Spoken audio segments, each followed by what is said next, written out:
یہ بھی اسلام کے حقوق میں سے ہے، یہ کرنا چاہیے. لیکن ظاہری بات ہے وہ جو محرم غیر محرم کی احتیاطیں ہم پہلے بتاتے رہتے ہیں اور سلام کے بارے میں پورا مستقل پروگرام بھی ہو چکا ہے، وہ احتیاطیں اپنی جگہ ملحوظ رکھی جائیں گی.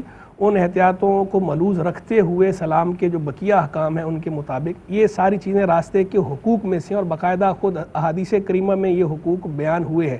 اور حضور جان عالم علیہ السلام کے زمانے میں بھی یہ رواج تھا کہ بعض اوقات لوگ جو ہے وہ اس طرح بیٹھ جاتے تھے باہر، تو آپ نے انہیں منع فرمایا تھا ایاکم بالطرقات کہ تم بچو راستے میں بیٹھنے سے. تو بعض لوگوں نے بتایا کہ حضور ہماری مجبوری ہے، ہم مجبوری سے بیٹھتے ہیں کہ ہمارے پاس اور جگہ نہیں ہے کہ جہاں ہم اس طرح بآسانی بیٹھ کے بات کر سکیں، تو ہم صرف بیٹھ کر ہمیں کچھ بات چیت کرنی ہوتی ہے تو ہم صرف بیٹھتے ہیں. اس پر آپ علیہ السلام نے پھر انہیں فرمایا تھا کہ ٹھیک ہے، اس صورت میں پھر تم راستے کا حق ادا کرو. اور راستے کا حق آگے یہ ارشاد فرمایا تھا کہ نظروں کو جھکانا، آنکھیں نیچی رکھنا اور لوگوں کو سلام کرنا یا سلام کا جواب دینا، یہ حقوق سرکار علیہ السلام نے خود حدیث مبارک میں ارشاد فرمائے ہیں. تو ان حقوق کی رعایت کرنا بھی ضروری ہے. اسی طرح راستے کو تکلیف دینا، یعنی راستے کو تکلیف دینے سے مراد یہ ہے کہ بلا وجہ آپ نے گلی جو ہے اسے کھود ڈالا، یا آپ نے مجبوری سے یا ضرورت سے کھودا لیکن اس کے بعد آپ نے اسے فل اپ نہیں کیا پراپر. جیسے بعض اوقات لوگ سیوریج کے لیے کھودتے ہیں، کھود کے پھر ایسے ہی چھوڑ دیتے ہیں. اب وہ ٹریفک بھی متاثر ہوتا ہے، لوگوں کو بھی تکلیف ہوتی ہے، گرد و غبار بھی، اور پھر بالخصوص جن لوگوں کو ڈسٹ الرجی ہوتی ہے ان کو بھی جو ہے وہ اس سے بہت زیادہ تکلیف ہوتی ہے. اور اس وقت تو بدقسمتی سے ہمارے شہر کی حالت سب کے سامنے ہی ہے. جو لوگ بھی باہر ٹریول کرتے ہیں انہیں اس کا پتہ ہی ہے کہ اس وقت سارا شہر کیا ہوا پڑا ہے، اس کی حالت کیا ہے، بالکل کس طرح کھدا پڑا ہے اور کوئی پرسان حال نہیں ہے. تو ہر کسی کو اپنی اپنی ذمہ داری سمجھنی چاہیے. جس کی جو ریسپانسبلٹی ہے، جو ذمہ داری ہے، وہ اپنی اپنی جگہ ادا کرے گا تو انشاءاللہ جو ہے وہ خیر ہوگی اور کسی قسم کی تکلیف کسی کو بھی نہیں ہوگی. تو ہر بندہ اپنے اپنے فرائض ادا کرنا شروع کر دے، اپنی اپنی ڈیوٹیز ادا کرنا شروع کر دے تو انشاءاللہ سب کے حقوق خود بخود ہی ادا ہوتے چلے جائیں گے، اور ہمارا شہر اور پھر ہمارا ملک، پھر ہمارا پورا معاشرہ یہ امن اور شانتی کا گہوارہ بن جائے گا انشاءاللہ. ایک کالر ہمارے ساتھ ہیں جی. السلام علیکم. وعلیکم السلام ورحمۃ اللہ وبرکاتہ. جی بہن کیا میں فرزانہ کراچی سے بات کر رہی ہوں. جی فرزانہ خوش آمدید کہتے ہیں بہن، کیا سوال کرنا چاہتی ہیں؟ ہاں تو میرا سوال یہ ہے کہ جو مخصوص ایام ہوتے ہیں اس میں ہم درود پاک یا قرآن پاک کا کچھ حصہ یا اللہ تعالیٰ کا ذکر و اذکار جو ہے یہ ہم کر سکتے ہیں یا نہیں کر سکتے؟ قرآن پاک کا کچھ حصہ. دوسرا میرا سوال یہ ہے کہ اگر کسی کا خاوند سخت مزاج ہو اور وہ ہر بات پہ گالیاں دیں، بہت زیادہ اور غلط قسم کی گالیاں دیں، تو اگر وہ بیوی اس کو برداشت کرتی ہے ان کے اس رویے کو، تو کیا اس کے لیے کوئی اجر و ثواب ہے کہ نہیں ہے؟ ٹھیک ہے بہن فرزانہ، آپ نے ہمیں کال کی اور اللہ سب کو ہدایت دے. اور مفتی صاحب ہمارے ساتھ ہیں. سب آپ کی بات مکمل ہو گئی؟ جی ٹھیک ہے، میں آپ کی سمجھاؤں گی عالمات اور میری سب بہنوں کے لیے میری پوری ٹیم کی جانب سے، مفتی صاحب کی جانب سے، عالمات کی جانب سے بہت ساری دعائیں. اللہ آپ سب کو اپنے گھروں میں خوش رکھے، آباد رکھے. مجھے یہ بتائیے کہ کسی ذاتی یا نجی تقریب کے باعث اگر سڑک کو بندی کر دیا جائے، جناب دونوں جانب سے آپ نے لگا دی، قناتیں لگا دی، آپ نے ٹینٹ لگا دیے، اب وہاں سے اگر کسی کو گزرنا ہے تو اس کے لیے کتنا ضرر کا باعث ہے؟ بسم اللہ الرحمن الرحیم. دیکھیں اس پہلو کو سمجھنے کے لیے سب سے پہلے یہ بات سمجھیں کہ دو طرح کے امور ہوتے ہیں کہ ایک تو اجازت شرعہ ہوتی ہے یا غیر ارادی طور پہ آپ کسی کے لیے باعث تکلیف بن رہے ہو. جی ٹھیک ہے. اور دوسرا امور یہ ہوتا ہے کہ اللہ تبارک و تعالیٰ اور اس کے رسول کی احکام کی خلاف ورزی کے ذریعے، اور آپ مطلب کہ وہی ظاہر سی بات ہے جان بوجھ کے گناہ وہ کام کر رہے ہو جس سے منع کیا، آپ باعث تکلیف بن رہے ہو. تو اگر تو آپ اجازت شرعہ سے کوئی عمل کر رہے ہیں جہاں پہ شریعت کی اجازت ہے، یا آپ کا ارادہ نہیں تھا کسی کو تکلیف دینے کا، چاہے وہ جسمانی ہو، مالی ہو یا روحانی ہو، لیکن پھر بھی آپ باعث تکلیف بن گئے، یعنی اپنی طرف سے تو بھرپور کوشش کی لیکن پھر بھی تکلیف کا سبب بن گئے، تو اس میں شرعی طور پہ کوئی گرفت کا پہلو نہیں ہوتا. لیکن اگر آپ نے اللہ اور اس کے رسول کی خلاف ورزی کی، یعنی کہ جان بوجھ کے اذیت و تکلیف دیا، وہ کام کیا جس سے منع کیا گیا تھا، اور پھر آپ اذیت کا جسمانی، روحانی یا جو ہے وہ مالی اذیت کا سبب بنے، تو اس میں گرفت ہوتی ہے. اب آپ اس جواب کو اس روشنی میں سمجھیں تو کتنا آسان ہو گیا سمجھنا کہ اگر آپ نے راستہ بند کیا کسی بھی محفل کے لیے، نجی تقریب کے لیے، تو اول بات ہے کہ وہاں پہ وہ الاؤڈ تھا یا نہیں تھا. یعنی جس طرح آپ کے محلے کی گلی ہے، بسا اوقات ہمارے یہاں پہ دیکھا گیا ہے کہ اب ٹریفک اتنا ہوتا ہے کہ لوگ بسا اوقات کیا اب تو نارمل بن گیا ہے کہ وہ روڈ کو استعمال کرنے کے بجائے گلیوں کو استعمال کر رہے ہوتے ہیں، جبکہ وہ ضرورت نہیں ہے، نہ ہی وہ گلیاں ان کے استعمال کے لیے بنائی جاتی ہیں، لیکن وہ ٹریفک سے بچنے کے لیے، وقت کو بچانے کے لیے شارٹ کٹ کے ذریعے اب گزرتے ہیں۔ اب ایسی صورت میں اگر روڈ بند بھی کیا جاتا ہے تو ظاہر سی بات ہے اب جنہوں نے بند کیا ہے تو وہ روڈ تو بنایا پھر بھی گزرنے کے لیے تو نہیں تھا، اب لوگ استعمال کر رہے تھے، تو اس صورت میں وہ گناہگار نہیں ہوں گے۔ لیکن یہ دیکھا جائے کہ تھوڑا سا وہ اخلاقی طور پر یا انسانیت کے ناطے وہ ایسا ضرور کر دیں کہ کوئی وہ لگا دیں، بینر لگا دیں یا کوئی بورڈ لگا دیں کہ بھئی راستہ بند ہے، تاکہ لوگ اس راستے کے اندر داخل ہی نہ ہوں، تاکہ ان کو ریورس کر کے جانا پڑے، فاصلے پہ لگائیں نا، ہاں، تاکہ وہ انٹر ہونے سے پہلے، داخل ہونے سے پہلے پڑھ لیا جائے۔ ایگزیکٹلی، کہ اگر لوگ اس راستے میں داخل ہی نہیں ہوں گے تو انہیں پھر مڑ کر جانا نہیں پڑے گا، ٹریفک جس سے بلاک نہیں ہوگا، تو صرف ان کے پہلے سے ہی اطلاع دے دینے کے باعث کہ یہ راستہ بند ہے، کتنے لوگ ہر جو نقصان سے بچ جائیں گے۔ ٹھیک ہے، اب یہ تو وہ ہو گیا کہ جہاں پہ بنتا ہی نہیں کام لے لیا جائے اور صبر سے برداشت، اور اگر فار ایگزامپل راستہ بند بھی کریں، اب ایک ہوتا ہے گلی محلوں والوں کو بھی تکلیف ہوتی ہے تو پہلے سے انفارم کر دیں کہ یہ راستہ بند ہے، جیسا بینر کے ذریعے جو بورڈ لگاتے ہیں، یہ بہت آسان طریقہ کہ دور سے دیکھنے والا سمجھ جاتا ہے راستہ بند ہے، وہ اس راستے پہ آتا ہی نہیں ہے اور اذیت کا سامان بنتا ہی نہیں ہے۔ ایک بات یہ، دوسری بات کہ اگر اس راستے کو بند کرنا بھی پڑ رہا ہے اور کوئی آلٹرنیٹ وے ہے تو لوگوں کو ایروز کے ذریعے گائیڈ کر دیں کہ یہاں سے یہ آلٹرنیٹ وے اس راستے کا یہ ہے، تو یہ بھی بہترین ہو جائے گا کہ وہ راستہ اگر مثال کے طور پہ لوگ کوئی خوشی سے تو گلی استعمال نہیں کر رہے ہوتے، مجبوراً ہی کر رہے ہوتے ہیں، اب یہ تو نہیں کہیں گے کہ لوگ آئے ہی کیوں، ہر گھر والا نکل کر بولے یہاں پہ کوئی نہ آئے، ایسا تو نہیں ہو سکتا نا، لیکن اب یہ کریں کہ ان کو کوئی اور آلٹرنیٹ راستہ بھی پرووائڈ کر دیں۔ اب یہاں پر ہے کہ اگر شریعت نے یا قانونی طور پہ وہ الاؤڈ نہیں ہے، جیسے مین روڈ ہے اسی کو بلاک کر دیا، مطلب کہ مین روڈ کو بلاک کر کے لوگ بیٹھ گئے، کوئی یہ کر رہے ہیں اور کوئی آلٹرنیٹ بھی فراہم نہیں کیا اور قانون بھی وہاں پہ اجازت نہیں دے رہا، اس کے ساتھ ساتھ جو ہے وہ آپ یہ دیکھیں کہ بسا اوقات ہالز وغیرہ کے لیے راستہ دیا ہوا ہوتا ہے لیکن پھر بھی گاڑیاں غلط پارک کر دیں، تو پھر اس صورت میں اب آپ دیکھیں گے کام جان پوچھ کے کر رہے ہیں، آپ کی تھوڑی سی سستی، غفلت اور کوتاہی کے باعث آپ کتنا گناہ کما رہے ہیں کہ لوگوں کو گزرنے میں نقصان، پھر خدا نہ خواستہ جب راستہ تنگ ہوتا ہے تو ٹریفک جام، چاہے وہ کوئی اچھا ہی پروگرام کیوں نہ ہو، کوئی اچھی محفل ہی کیوں نہ ہو۔ بالکل، تو اگر آپ ان باتوں کا خیال رکھیں گے تو پھر انشاءاللہ اللہ کی رحمت سے کبھی امید ہے کہ آپ اللہ تعالیٰ کی رضا کے حصول بھی حاصل کر پائیں گے اور وہ ممکن بنا پائیں گے اور مخلوق کو اذیت دینے سے بھی خود کو بچا پائیں گے۔ اللہ تعالیٰ ہم سب کو ہدایت دے اور اس شر سے بچائے، آمین ثم آمین، کہ ہماری ذات سے کسی کو ضرر نہ پہنچے، تکلیف نہ پہنچے۔ ٹھیک ہے، اب انہوں نے ایک بندہ کرسی رکھ کے بٹھا دیا اور گلی تو بلاک کر دی ہے لیکن وہ گائیڈ کر رہا ہے، ٹھیک ہے، ایروز کے تھرو یا ویسے ہی انہوں نے اعلان کروا دیا یا کوئی بینر لگا دیا فاصلے پہ، تو یہ تو معاملہ حل ہو گیا۔ لیکن اب جو آنے والے ہیں اس تقریب میں، اس ذاتی محفل میں یا کسی خاص پروگرام میں یا کسی خاص ایونٹ پہ اگر لوگ آ رہے ہیں تو اب وہ گاڑیاں پارک کر رہے ہیں اور جناب گاڑیاں صحیح ترتیب سے، وہ ایک ہے فیزرڈ موومنٹ ہے اور لوگ دیکھ نہیں رہے ہیں، اب اس پہ کیا حکم شرع لگے گا؟ بسم اللہ الرحمن الرحیم۔ جیسے کہ حدیث شریف بیان کی گئی جس میں راستے کی اہمیت اور راستے سے تکلیف دہ شے کو دور کرنے سے مطلب کہ ثواب کا باعث ہے، جو کہ بخشش کا بھی باعث بن جاتا ہے۔ اسی میں اگر ہم کراچی کے ٹریفک اور سڑک پہ گاڑیاں پارک کرنے کی صورتحال پہ بیان کریں تو اتنی ساری صورتیں بن جاتی ہیں جو آس پاس ہم نے دیکھی، مطلب عموماً ڈیلی ہم روٹین میں دیکھتے ہیں، جس میں سب سے پہلے نو پارکنگ پہ گاڑی پارک کر دیتے ہیں، اتنا بڑا بورڈ لگا ہوتا ہے کہ نو پارکنگ، لیکن وہاں پہ پھر بھی گاڑی پارک کر کے چلے جاتے ہیں اور آ کے غصہ ہوتے ہیں اگر کوئی ان پہ فائن لگا دے یا پھر ان کی گاڑی ضبط کر کے لے جائے۔ اور اس کے علاوہ پھر ہمیں دیکھا گیا کہ یہ اخلاقی جرم کے ساتھ ساتھ قانونی جرم بھی ہے، اپنے آپ کو ذلت پہ پیش کرنا، اس مقام پہ پیش کرنا۔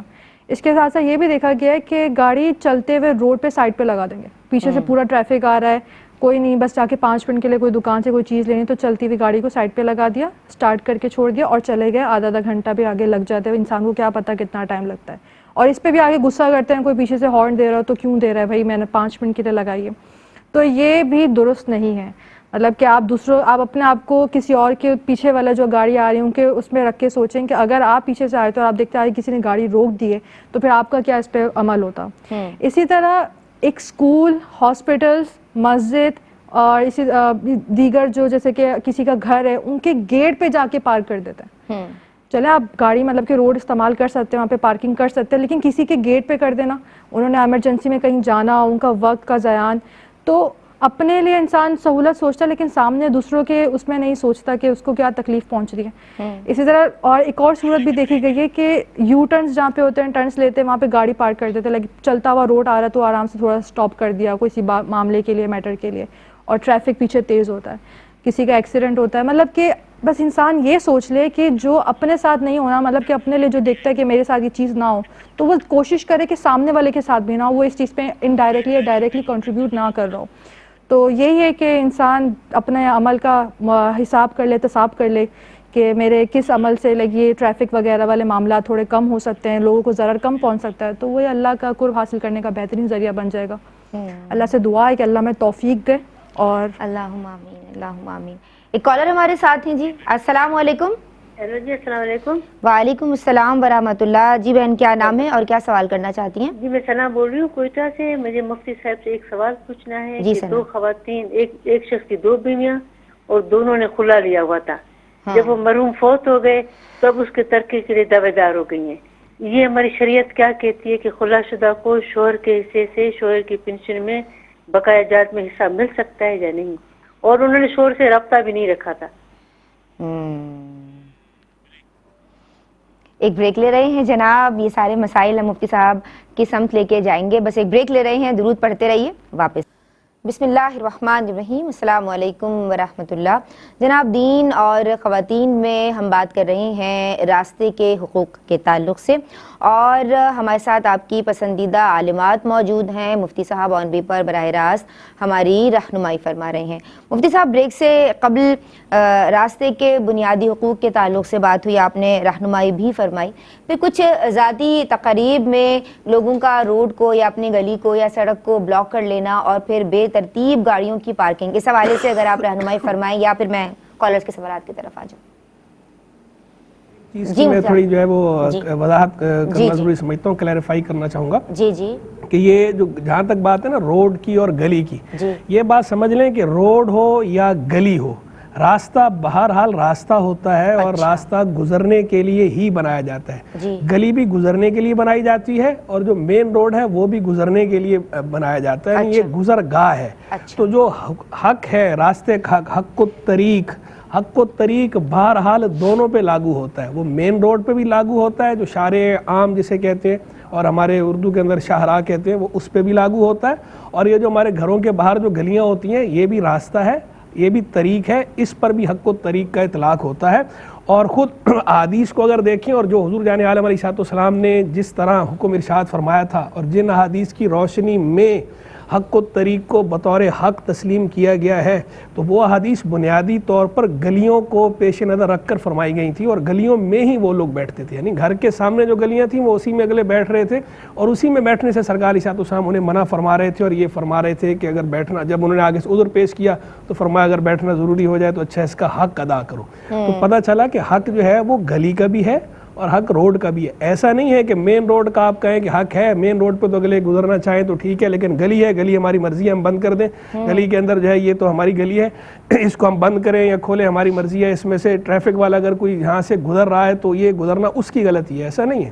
روڈ ہو یا گلی ہو وہ گزرنے کے لیے ہی بنائی گئی ہے, اور قانوناً بھی اس کی یہی حیثیت ہے. تو وہاں پر آپ اس طرح کسی کو گزرنے سے روک نہیں سکتے بلا عذر شرعی. کوئی شرعی یا قانونی عذر ہو, اس صورت میں آپ کسی جگہ پر روکتے ہیں تو وہ ایک الگ پہلو ہے, لیکن عام حالات میں آپ روک نہیں سکتے. تو عام حالات میں اگر آپ بند کریں گے گلی کو, چاہے اپنی نجی تقریب کے لیے کیوں نہیں بند کریں گے, اگر آپ بند کریں گے اور دوسرے کو آپ اذیت میں مبتلا کریں گے تو بہرحال اس کا مواخذہ آپ پر ہے. اور رہ گئی بات جو ہے وہ ایذاء اور تعزی کے فرق کی, تو یہ ایذاء کی صورت ہے, یہ تعزی کی صورت نہیں ہے.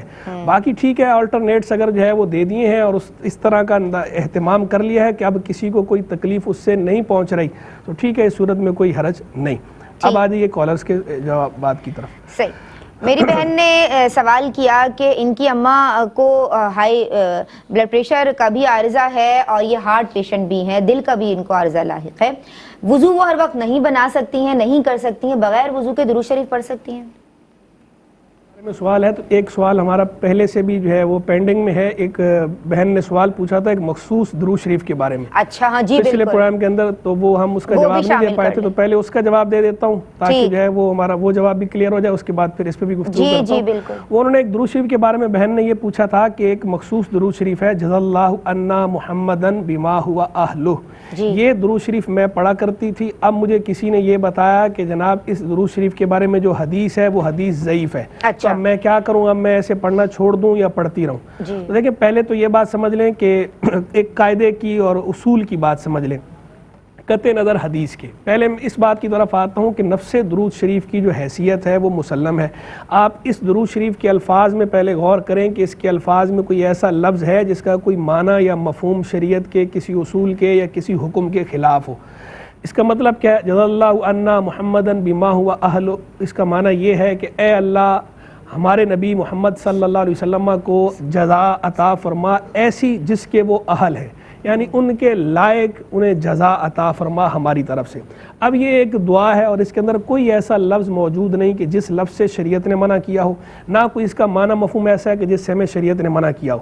ہے یہ درود شریف, اور درود شریف کے بارے میں جو مطلق حکم ارشاد فرمایا گیا ہے اس میں کسی سیغے کی کوئی قید نہیں لگائی گئی, کوئی ہمیں پابند نہیں کیا گیا کہ صرف اسی سیغے کے ساتھ یا اسی لفظ کے ساتھ ہی درود شریف بھیجنا ہے. تو اب ہم ہر اس سیغے کے ساتھ درود شریف پڑھ سکتے ہیں کہ جو شریعت کے کسی حکم کے منافی نہ ہو. تو یہ درود شریف شریعت کے کسی حکم کے منافی نہیں ہے, اسے پڑھا جا سکتا ہے. یعنی حدیث شریف اس کے بارے میں الگ سے موجود ہو یا نہ ہو اسے ہم پڑھ سکتے ہیں. ایک بات ہو گئی. اب دوسری بات کی طرف آ جائیں فضیلت کی کہ انہوں نے کہا کہ جناب اس کی جو فضیلت کے بارے میں حدیث ہے وہ حدیث ضعیف ہے. تو یہاں بھی پہلے ایک بات یہ سمجھ لیں کہ ایک ہے کسی مخصوص فضیلت کے لیے درود شریف پڑھنا, اور ایک ہے اسی لیے درود شریف پڑھنا کہ میں درود شریف پڑھوں گا یا پڑھوں گی یا پڑھتا ہوں یا پڑھتی ہوں اس لیے کہ اس سے اللہ تبارک و تعالی خوش ہوتا ہے, اس سے اللہ کے محبوب علیہ الصلوۃ والسلام خوش ہوتے ہیں, اور اللہ کے نبی کا یہ مجھ پر حق ہے کہ میں ان کے لیے درود شریف پڑھوں. اگر آپ اس نیت سے پڑھتی ہیں آپ کا اجر پکا ہے, چاہے اس مخصوص درود شریف کے بارے میں کوئی روایت ضعیف ہو یا صحیح ہو, اس کا آپ کی اس نیت پہ کوئی اثر نہیں پڑے گا. آپ کو اس نیت سے پڑھے ہوئے درود شریف کا اجر بہرحال ملے گا اور بہت اچھا اجر ملے گا. اور میں کہتا ہوں اس سے بڑی نیت ہی کیا ہوگی؟ اللہ رسول کی رضا سے بڑھ کر کیا چیز ہے؟ تو اصل چیز تو اللہ اور اللہ کے رسول علیہ الصلوۃ والسلام کی رضا ہے. جو بھی بندہ کام کرے اللہ رسول کی رضا کے لیے, ہم اگر جو ہے جی بالکل اگر جو ہے ہم اللہ رسول کی رضا کے لیے درود شریف پڑھ رہے ہیں تو اس کے لیے موجود الگ سے حدیث صحیح ہو یا ضعیف ہو اس سے کوئی فرق نہیں پڑتا. یہ درود شریف اگر آپ اللہ رسول کی رضا کے لیے پڑھتی ہیں پڑھتی رہیے, آپ کو اس کا اجر ملے گا. اب آ جائیے خاص اس حدیث شریف کی طرف جو اس کی فضیلت کے بارے میں اور جس کے ذوف کے حوالے سے وہ بات تھی جو انہوں نے بہن نے سوال بھی پوچھا تھا. حدیث شریف اس کے بارے میں اصل میں کتب میں یہ لکھی ہوئی ہے کہ جس نے اس طرح یہ کلمات کہے جزا اللہ عنا محمدن بما ہوا اہل, تو اس نے ابا 70 کاتبا الف صبا, اس نے 70 فرشتوں کو, ثواب لکھنے والے فرشتوں کو, لکھنے والوں کو تھکا دیا 1000 صبحوں تک. یعنی اس کا اتنا اجر ہے کہ 1000 صبحوں تک اگر لکھتے رہے 70 فرشتے وہ تھک جائیں گے, اس کا اجر پوری طرح نہیں لکھ پائیں گے. یہ روایت ہے. اچھا یہ حدیث ہے ضعیف, اس میں کوئی کلام نہیں کہ یہ ضعیف ہے, لیکن اس حدیث کے متعدد شواہد موجود ہیں, اور محدثین کا ویسے بھی یہ اصول ہے کہ جب شواہد آ جائیں تو اس صورت میں حدیث ضعیف جو ہے وہ قوی ہو جاتی ہے, تو اس میں قوت آ جاتی ہے. اور ویسے بھی فضائل کی جہاں تک بات ہے تو فضائل کے اندر ضعیف حدیث بھی قابل قبول ہوتی ہے. بعض محدثین کے نزدیک مخصوص شروط کے ساتھ, اور بعض جو ہے وہ بغیر شرط کے بھی قبول کرتے ہیں. تو لہذا چونکہ درود شریف کے بارے میں اور اللہ کی رحمت سے کوئی بعید نہیں درود شریف کی اہمیت کو دیکھتے ہوئے کہ یہ روایت درست ہو, یعنی ضعیف ہونا اپنی جگہ پر لیکن شواہد سے تقویت مل رہی ہے. اور ایک میں اس کے بارے میں خواب بھی بیان کر دیتا ہوں. علامہ یوسف بن اسماعیل نبھانی رحمہ اللہ نے اپنی کتاب میں لکھا, وہ کہتے ہیں مجھے ایک نیک آدمی تھے محمد وحید آفندی صابونی حلبی, انہوں نے ایک دفعہ یہ بات بتائی اور میں نے ان سے سن کر یہ لکھی. انہوں نے اپنا واقعہ بتایا کہ میں 10 سال سے یہ روایت سنی ہوئی تھی اور مجھے اس کے بارے میں شک تھا کہ یار اتنے چھوٹے سے عمل کا اتنا بڑا اجر. تو ایک رات میں نے سونے سے پہلے یہ نیت کی کہ کل میں اٹھوں گا تو علماء سے اس کے بارے میں ضرور پوچھوں گا. کہتے ہیں میں نے رات کو جب سویا تو حضور جان عالم صلی اللہ تعالی علیہ وسلم کی زیارت سے فیض یاب ہوا, زیارت کا شرف حاصل ہوا, اس حال میں کہ سرکار علیہ السلام نے سفید امام مبارک سر پہ سجایا ہوا تھا اور جبہ مبارک آپ کا سیاہ تھا, سیاہ رنگ کا جبہ پہنا ہوا تھا. میں نے حضور سے پوچھا یا رسول اللہ انتا قلتا ھذا الحدیث کی, کیا آپ نے یہ حدیث فرمائی ہے, یہ الفاظ فرمائے ہیں؟ اور آگے میں نے یہ ذکر کی. تو سرکار علیہ السلام نے اپنے سینہ اقدس پہ ہاتھ رکھ کے فرمایا نعم انا قلتہ, ہاں میں نے یہ بات کہی ہے. اب علامہ نبہانی نے اس کو اس میں ذکر کیا ہے. تو اب میں خواب کو یہاں بطور دلیل پیش نہیں کر رہا, صرف تائید کے طور پر لا رہا ہوں کہ اس سے آپ اچھی امید لے سکتے ہیں, نیک فعل آپ اس سے لے سکتے ہیں. ایک تو حدیث ضعیف ہونے کے باوجود اس کے شواہد آ گئے, شواہد نے آ کے اس کو کبھی کر دیا. پھر ایک نیک صالح بندے کا وہ خواب جس میں اس نے حضور جان عالم علیہ الصلوۃ والسلام کی زیارت کی اور سرکار کے اپنے یہ الفاظ. اور یہ تو بات تو طے ہے کہ حدیث کے اندر فرمایا گیا نا کہ جس نے حضور کو حضور نے فرمایا جس نے مجھے دیکھا اس نے مجھے ہی دیکھا, کہ شیطان میری صورت اختیار نہیں کر سکتا. تو لہذا جو ہے وہ یہ درود شریف کو آپ پڑھ رہی ہیں بالکل بے جھجک, وداؤٹ اینی ہیزیٹیشن آپ پڑھتی رہیں, اس کا اجر انشاءاللہ آپ کو ملے گا. ماشاءاللہ, اور ہم بڑے خوش نصیب ہیں کہ ہمارے پروگرام میں آپ جیسا انسائکلوپیڈیا موجود ہے. اچھا حضرت یہ بتائیے کہ تو میں اگلا وہ بغیر وضو والا جو ہے وہ جو سوال تھا وہ اس میں بغیر وضو کے, ویسے تو اچھی بات یہ ہے کہ وضو کے ساتھ ہی درود شریف پڑھنا چاہیے, کوئی بھی عبادت تو وضو کے ساتھ کریں تو اچھی بات ہے, ادب کے زیادہ قریب یہی ہے. لیکن اگر آپ بے وضو بھی درود شریف پڑھتی ہیں تو یہ جائز ہے. درود شریف پڑھنے کے لیے الگ سے اسپیشل وضو کرنا یہ لازم نہیں ہے, اس کے بغیر بھی آپ پڑھ سکتی ہیں. اور بہرحال درود شریف تو خیر جس حالت میں بھی پڑھا جائے خیر خیر اور خیر ہی ہے. ٹھیک ہے جی. مخصوص ایام میں درود پاک پڑھنا, قرآن پاک کا کچھ حصہ پڑھنا, ذکر اذکار کرنا. جی مخصوص ایام میں بھی جو ہے وہ درود پاک پڑھا جا سکتا ہے. میں نے اسی لیے جو ہے وہ پچھلا جملہ کہہ دیا تھا تاکہ یہ بات بھی اس کے اندر آ ہی جائے کہ کسی بھی حالت میں درود شریف جو ہے وہ پڑھا جا سکتا ہے. خیر خیر خیر ہی ہے. اور جہاں تک قرآن پاک کی بات ہے تو قرآن پاک وہ آیات کے جن کے اندر دعا کا مفہوم ہو, ثنا کا, اللہ کی تعظیم کا مفہوم ہو, تو وہ ورد کے لیے وظیفے کے طور پر دعا کی نیت سے پڑھ سکتی ہیں, ادروائز نہیں پڑھ سکتی. بہت سارے سوالات رہ گئے ہیں, انشاءاللہ میری کوشش ہوگی کہ میں کل شامل کروں. مفتی صاحب آپ کا بہت شکریہ, اور عالمات میں آپ دونوں کا شکریہ ادا کرنا چاہتی ہوں. آج بھی بہت اچھی اور بڑی اصلاحی باتیں سوچنے اور سمجھنے کی ضرورت ہے ہم سب کو, آپ دونوں کی جانب سے بھی رہی ہیں. جناب راستے کے بہت حقوق ہوتے ہیں, اور انشاءاللہ جناب کل اسی موضوع کو آگے بڑھائیں گے. دیگر سوالات بھی میرے پاس موجود ہیں, اور کالرز کے سوالات بھی ہم کل انشاءاللہ اگر اللہ نے چاہا زندگی رہی تو شامل کریں گے. آج کے لیے بس اتنا ہی. ہم سب کو اپنی دعاؤں میں یاد رکھیے گا. السلام علیکم ورحمۃ اللہ. السلام علیکم ناظرین. دینی معلومات اور احکامات پہ مبنی پروگرامز دیکھنے کے لیے ہمارے چینل ARYQTV کو سبسکرائب کیجیے, اور ہاں بیل آئیکن کو دبانا مت بھولیے گا تاکہ آپ کے پسندیدہ پروگرامز مس نہ ہوں.